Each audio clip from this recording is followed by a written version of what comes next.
ಈ ನಡುವೆ ದರ್ಶನ್ ಫ್ಯಾನ್ಸ್ ಹೋದಲ್ಲಿ ಬಂದಲ್ಲಿ ಒಂದು ಮಾತನ್ನು ಹೇಳ್ತಾರೆ. ಏನ್ರಿ ನಿಮ್ಮ ಮನೆ ಹೆಣ್ಮಕ್ಳಿಗೆ ಆ ಥರ ಮೆಸೇಜ್ ಹಾಕಿದರೆ ಬಿಡ್ತೀರಾ? ನೀವು ಬಿಡ್ತೀರಾ? ಸುಮ್ಮನೆ ಇರ್ತೀರಾ? ಅಕ್ಕ ತಂಗಿಗೆ ಮೆಸೇಜ್ ಹಾಕಿದರೆ ಸುಮ್ಮನೆ ಇರ್ತೀರಾ? ಹೌದು, ಅಕ್ಕ ತಂಗಿ ಮೆಸೇಜ್ ಹಾಕಿದರೆ ಸುಮ್ಮನೆ ಇರೋಲ್ಲ, ಮನೆಯವರಿಗೆ ಮೆಸೇಜ್ ಹಾಕಿದರೆ ಸುಮ್ಮನೆ ಇರಲ್ಲ ಅಲ್ವಾ? ಹಾಗಿದ್ರೆ ಪವಿತ್ರ ಗೌಡ ಯಾರು? ಎಲ್ಲಿ ಹೋದರೂ ದರ್ಶನ್ ಫ್ಯಾನ್ಸ್ ಕೇಳೋದಿದ್ದಾನೆ. ಇಷ್ಟಕ್ಕೂ ಪವಿತ್ರ ಗೌಡಗೂ ದರ್ಶನ್ಗೂ ಏನು ಸಂಬಂಧ? ಏನು ಸಂಬಂಧ?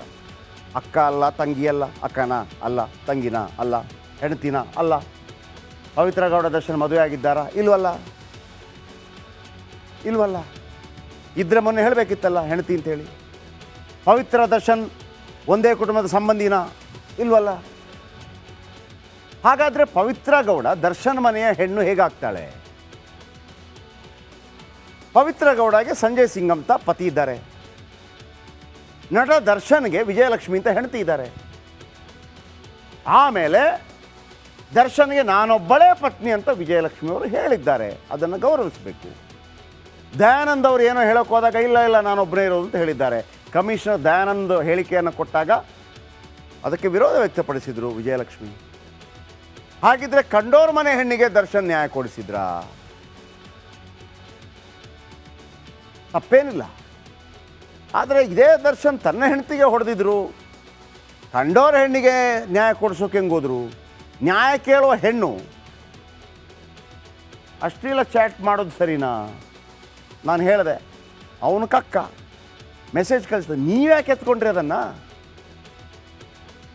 ಆತ ಮರ್ಮಾಂಗ ಕಳಿಸ್ದ, ನೀವ್ಯಾಕೆ ಸೂಪರ್ ಅಂದ್ರಿ? ಕ್ಯೂಟ್ ಹಾಟ್ ಅಂದರೆ ನೀವು ಆವಾಗ ಚಪ್ಪಲಿ ತೋರಿಸ್ಬೇಕಾಗಿತ್ತು, ಚಪ್ಪಲಿ ಫೋಟೋ ಕಳಿಸ್ಬೇಕಾಗಿತ್ತು. ಆತ ಮರ್ಮಾಂಗ ಕಳಿಸಿದಾಗ ನೀವು ಚಪ್ಪಲಿ ಅದೆಲ್ಲ ನೋಡಿ ಸೂಪರ್ ಅಂತೆಲ್ಲ ಹೇಳ್ಬಿಟ್ಟು ಈಗ ಚಪ್ಪಲಿ ತೋರಿಸಿದ್ರೆ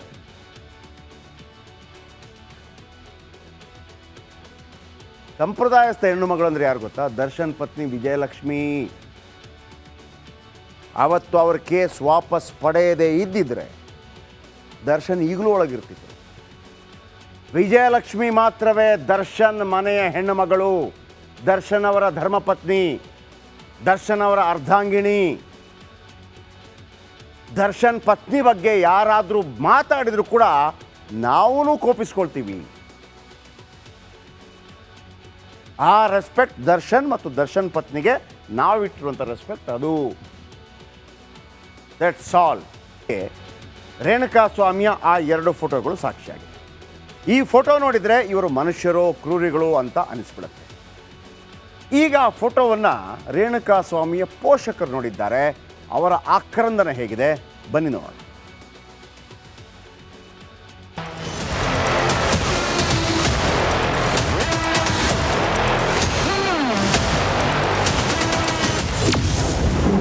ನನ್ನ ಮಗ ಎಷ್ಟು ಕಷ್ಟ ಅನುಭವಿಸಿದ್ನೋ, ರಾಕ್ಷಸರು ಅಂದ್ರೆ ಹೀಗೆ ಇರ್ತಿದ್ರೇನೋ.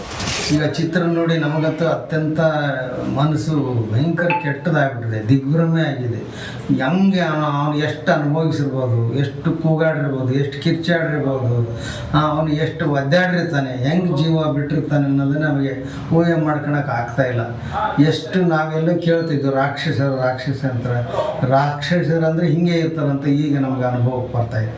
ರಾಕ್ಷಸರಿಗಿಂತ ರಾಕ್ಷಸರಿಗಾದರೂ ಒಂದು ಸ್ವಲ್ಪ ಅವ್ರಿಗೆ ಕರುಣೆ ಅನುಕಂಪ ಇರ್ಬೋದನೆ, ಇವ್ರಿಗೂ ಅನುಕಂಪ ಇಲ್ಲ.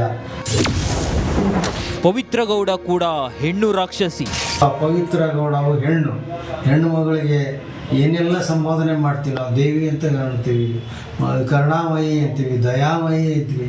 ಅಂಥದ್ರಲ್ಲಿ ಈ ರೀತಿ ಆ ಹೆಣ್ಣುಮಗಳು ವರ್ತನೆ ಮಾಡ್ಯಾಳೆ ಅಂದರೆ ಆಕೆ ಏನು ಹೇಳಬೇಕು? ಆಕೆನೂ ಕೂಡ ಹೆಣ್ಣು ರಾಕ್ಷಸಿನೇ.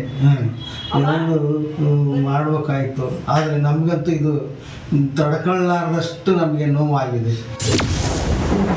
ನನ್ನ ಮಗನನ್ನ ಬೆತ್ತಲೆ ಮಾಡಿ ಹೊಡೆದಿದ್ದಾರೆ. ಕೊಲೆ ಆರೋಪಿಗಳಿಗೆ ಟಾರ್ಚರ್ ಶಿಕ್ಷೆ ಕೊಡಿ. ಕೈಗಳು ಕಳ್ಕೊಂಡಿದ್ದಾನೆ, ಕೈ ಮುಗಿದಾನೆ, ಕಾಲು ಮುಗಿಯಕ್ಕೆ ಹೋಗಿದ್ದಾನೆ ಅಂತ ಕಾಣುತ್ತೆ. ಎಲ್ಲ ಅಂಗಲಾಚಿ ಬೇಡ್ಕೊಂಡಿದ್ದಾನೆ.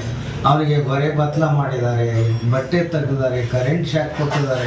ಒಂದು ನಮಗೆ ಹಿಂಸೆ ಅಲ್ಲ. ಯಾವುದೇ ಫಿಲ್ಮ್ನಲ್ಲಿ ಈ ರೀತಿ ಹಿಂಸೆ ನಾವು ಕೇಳಿರೋಕ್ಕಿಲ್ಲ, ನೋಡಿರೋಕ್ಕಿಲ್ಲ. ಅಂತ ಆ ನಮಗೆ ಶಿಕ್ಷೆ ಕೊಟ್ಟೋದಲ್ಲ.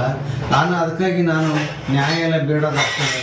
ಅವ್ರಿಗೆ ಯಾವ ರೀತಿ ಶಿಕ್ಷೆ ಕೊಟ್ಟರು, ಅವ್ರು ನಮ್ಗೆ ಹಿಂಸೆ ಮಾಡಿದ್ದಾರೆ, ಅದೇ ರೀತಿ ಹಿಂಸೆಯಿಂದಲೇ ಅವ್ರಿಗೆ ಶಿಕ್ಷೆ ಆಗಬೇಕು. ಪರಿಪರಿಯಾಗಿ ಬೇಡಿಕೊಂಡ್ರೂ ಬಿಟ್ಟಿಲ್ಲ. ಫೋಟೋ ವೈರಲ್ ಆಗಿರೋದು ನಾನು ಇವತ್ತಿಂದು ನೋಡಿಲ್ಲ. ಯಾಕಂದರೆ ನನ್ನ ಮಗಳು ತೋರಿಸಿದ್ದು ನನಗೆ ನೋಡೋಕ್ಕಾಗಲಿಲ್ಲ. ಅದು ನಾನು ನೋಡೋಷ್ಟು ತಾಳ್ಮೆ ಅಷ್ಟು ಪರಿಪರಿಯಾಗಿ ಬೇಡ್ಕೊಂಡ್ರು ಬಿಟ್ಟಿಲ್ವಲ್ಲ, ಅದೇ ನಮಗೆ ಮನುಷ್ಯ ಏನು. ಪವಿತ್ರ ಗೌಡಗೂ ದೇವರು ಶಿಕ್ಷೆ ಕೊಡ್ತಾನೆ. ಅವಳು ಹೇಳಿ ಸಾಯಿಸಿದಾಳೆ ಅಂದಮೇಲೆ ಅವಳಿಗೂ ಶಿಕ್ಷೆ ಕೊಡಬೇಕು. ಇಲ್ಲ ಅವಳಿಗೂ ಗೊತ್ತಾಗುತ್ತೆ ನಾಳೆ ಅವಳಿಗೂ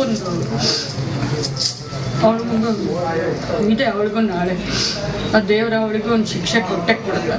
ನನ್ನ ಮಗನಿಗೆ ಯಾವ ರೀತಿ ಸಾಯಿಸಿದಲ್ಲ ಆಕೆಗೂ ನಾಳೆ ಅದೇ ಪರಿಸ್ಥಿತಿ ಬರುತ್ತೆ. ಗಾಯಗೊಳಿಸಿ ಬಿಟ್ಟಿದ್ರು ಜೋಪಾನ ಮಾಡ್ತಿದ್ವಿ.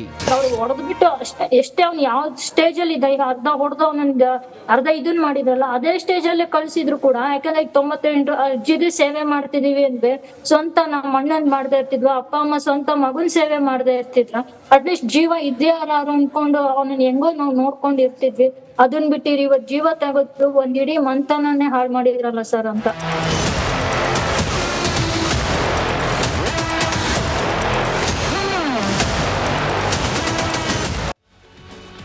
ಆಂಟನ ಸ್ಟೋರಿ ಹೇಳ್ತೀನಿ.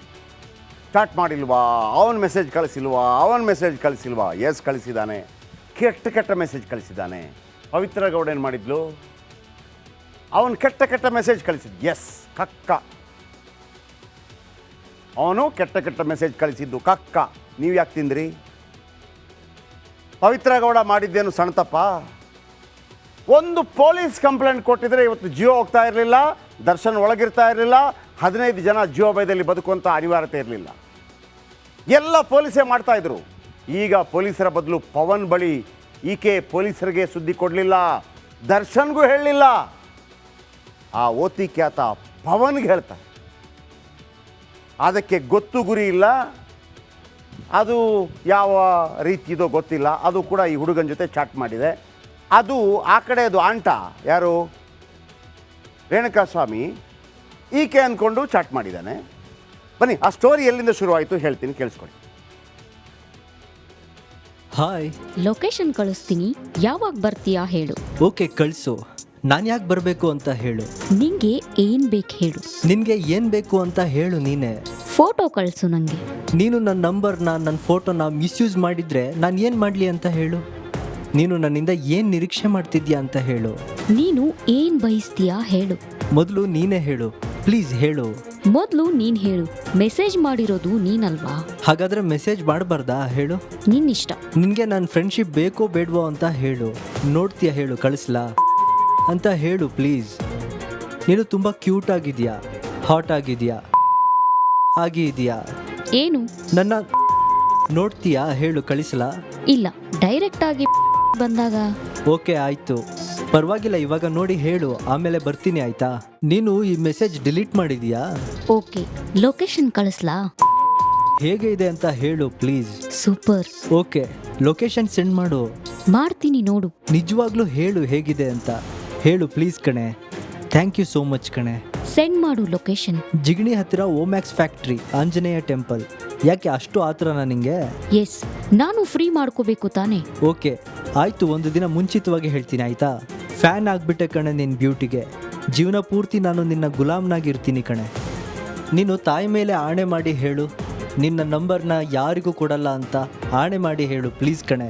ಓಕೆ, ಭಾನುವಾರದೊಳಗೆ ಫ್ರೀ ಮಾಡ್ಕೊ, ನಾನು ಆಮೇಲೆ ಬ್ಯುಸಿ ಆಗ್ತೀನಿ. ಓಕೆ ಆಯಿತು ಕಣೆ.